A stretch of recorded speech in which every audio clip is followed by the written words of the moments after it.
My process for creating music starts with my mood.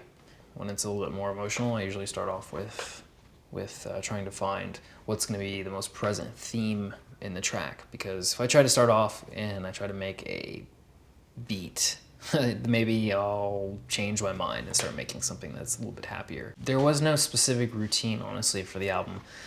A lot of the album was something I had been writing over time, and I didn't consciously know what was going to gel together. It was more of like a body of work that I had been creating throughout the year. And then once I started noticing a pattern between my favorite tracks that I had made, the ones I wanted to keep special, that I only wanted to, have a physical release, or stuff that was a little bit closer to me, that's when I started noticing a narrative and a theme. But yeah, I mean, I guess once I figured out there was a little bit of a theme and I had finished up the dance tracks, I started to write more of the interludes.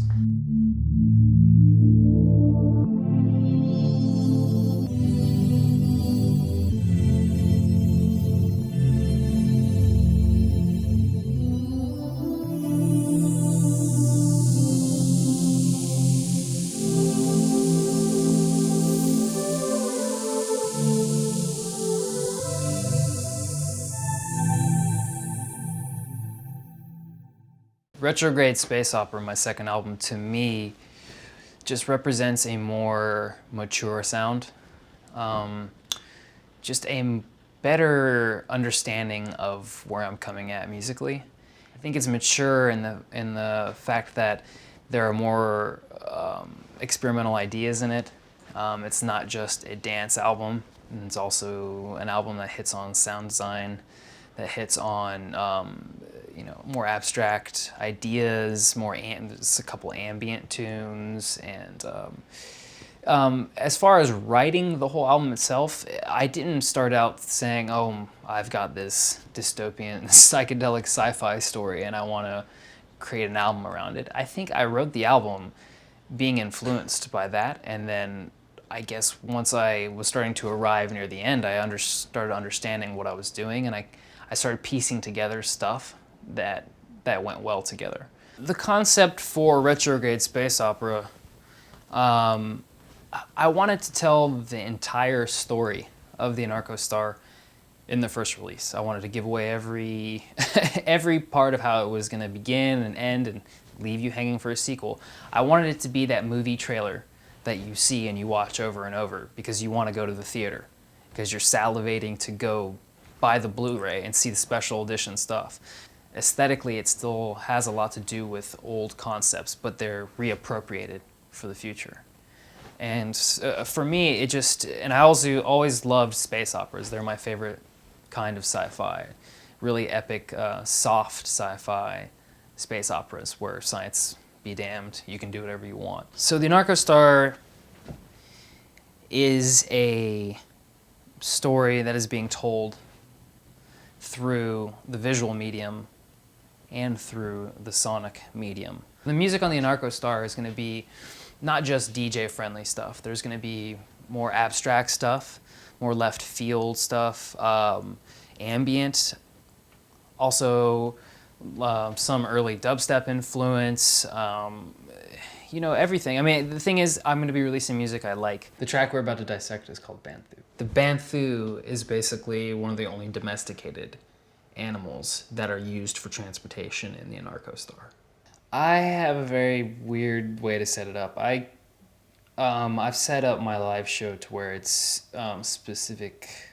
I don't even want to say scenes because it's even more in depth than that, but just different moments in the loops or a change up. I literally will have a completely new line of a scene to trigger. And in between each scene, sometimes when bigger things are happening, you'll see a single row of something. And this is a lot of my music will have triggers. And so one specific sound will trigger a whole new part. So for this purpose, it's cool because I can use this to kind of go in between certain things just fluidly, and no one really notices. So this is kind of fun for me. Like, for instance, right here, like this is like a trigger.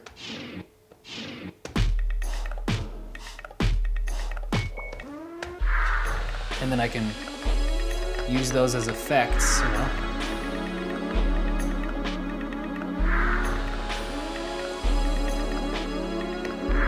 And then go as fast or slow as I want.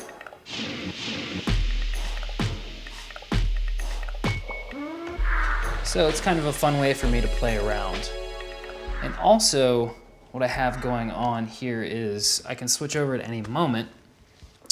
And I've got basically adjectives set up for each track, and I might change them out every night depending on my mood or how I feel the track is being portrayed that moment. While I'm playing Banthu and I have a second freed up, I just switch over and I can hit the adjectives that describe Banthu. So organic. So basically Banthus are some of the only species left on the planet. And the only way to get between the cities, if you're not going to use the magnetic highways and if you want to kind of not be tracked by the cameras and by the overreach of the system, basically you want to go off the grid, you ride a Banthu. The beginnings of the songs are a little bit easier because you want to kind of settle in. So basically, you know, you start off a certain scene, you can let it play out. And then up here, I've just got all my effects basically laid out, and I can cycle through them, so I have reverbs and choruses and delays.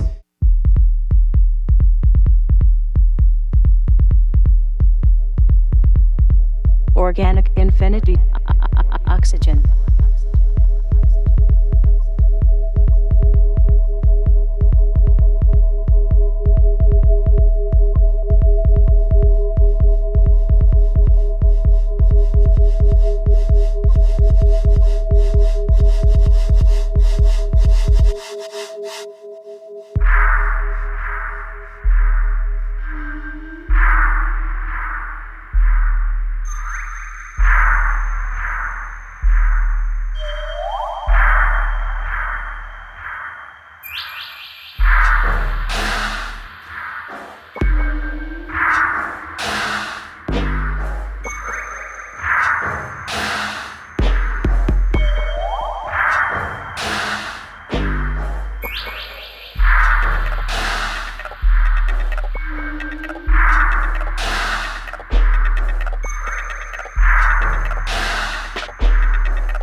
I feel like when I'm on the road for this album tour that I'm doing a live show.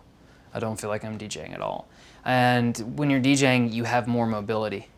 That you're at a club and you're getting weird. People don't want that. The promoter's giving you the stink eye. You buckle under pressure. You start, playing to the crowd a little bit more. The album, you really don't have you don't really have room to move around that much on a live show, as much as you'd think that you would, because the word live is very, it's a very large word that a lot of people believe just means, you can go anywhere with it, but not really, not when you're trying to present a certain idea. Like the album itself, I can only go so far within it. So it's more about sticking to your guns on this tour. Access denied.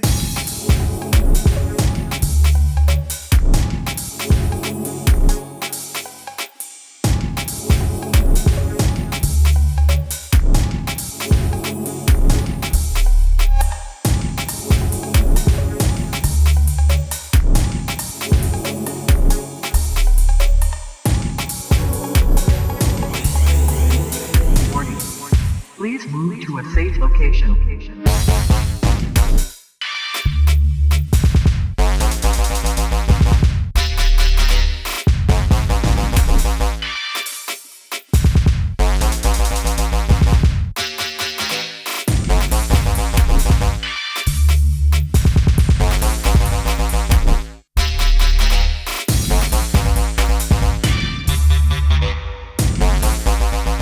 Welcome to Gather